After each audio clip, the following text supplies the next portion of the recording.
ಮಾಜಿ ಸಂಸದ ಪ್ರಜ್ವಲ್ ರೇವಣ್ಣ ಹಾಸನ ಜಿಲ್ಲೆಯ ಹೆಸರನ್ನ ರಾಜ್ಯ, ರಾಷ್ಟ್ರ, ಅಂತಾರಾಷ್ಟ್ರೀಯ ಮಟ್ಟದಲ್ಲಿ ಸದ್ದಾಗುವಂತೆ ಮಾಡಿದವರು.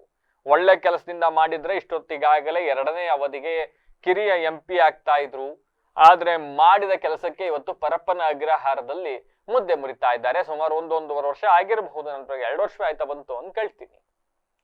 ಈಗ ಮತ್ತೊಮ್ಮೆ ಪ್ರಜ್ವಲ್ ರೇವಣ್ಣ ಸದ್ದು ಮಾಡ್ತಾ ಇದ್ದಾರೆ. ಕಾರಣ ಅವ್ರಿಗೆ ಬೇಲ್ ಸಿಕ್ಕಿದೆ ಅಂತ ಅಲ್ಲ, ಬದಲಾಗಿ ಮಾಜಿ ಸಂಸದ ಪ್ರಜ್ವಲ್ ರೇವಣ್ಣ ಜೈಲು ಸೇರೋದಕ್ಕೆ ಕೇಂದ್ರ ಸಚಿವ HD ಕುಮಾರಸ್ವಾಮಿ ಕಾರಣ ಅಂತಕ್ಕಂಥ ಬಾಂಬ್ ಸಿಡಿಸಿದ್ದಾರೆ ಕಾಂಗ್ರೆಸ್ನ ಶಾಸಕ ಉದಯ್ ಗೌಡ.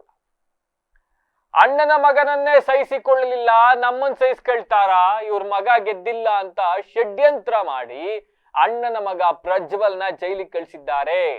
ಮಾಜಿ ಪ್ರಧಾನಿ HD ದೇವೇಗೌಡರು ಮನ್ಸು ಮಾಡಿದ್ರೆ ಬಿಡಿಸ್ಬೋದಾಗಿತ್ತು. ಆದ್ರೆ ಕುಮಾರಸ್ವಾಮಿ ಅವರ ಕಾರಣದಿಂದಾಗಿ ಪ್ರಜ್ವಲ್ ರೇವಣ್ಣ ಅವ್ರನ್ನ ಬಿಡ್ಸಕ್ಕಾಗಿಲ್ಲ ಅಂತಕ್ಕಂಥ ಗಂಭೀರ ಆರೋಪವನ್ನ ಉದಯಗೌಡ ಅವ್ರು ಮಾಡಿರ್ತಕ್ಕಂಥದ್ದು.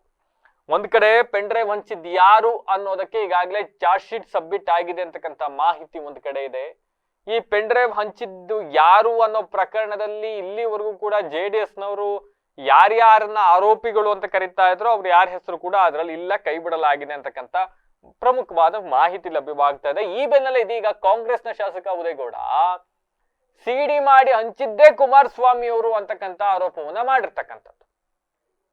ಫೈನ್, ಕುಮಾರಸ್ವಾಮಿ ಅವರೇ ಮಾಡಿಸಿದ್ರು ಅಥವಾ ಬೇರೆಯವ್ರು ಮಾಡಿದ್ರು ಅಥವಾ ಉದಯ್ ಯಾಕೆ ಇದನ್ನ ಪ್ರಸ್ತಾಪ ಮಾಡಿದ್ರು, ಇವೆಲ್ಲವೂ ಕೂಡ ಈಗ ಸದ್ಯ ರಾಜ್ಯ ರಾಜಕಾರಣದಲ್ಲಿ ಬಹಳ ದೊಡ್ಡ ಮಟ್ಟದಲ್ಲಿ ಸದ್ದು ಮಾಡ್ತಾ ಇದೆ.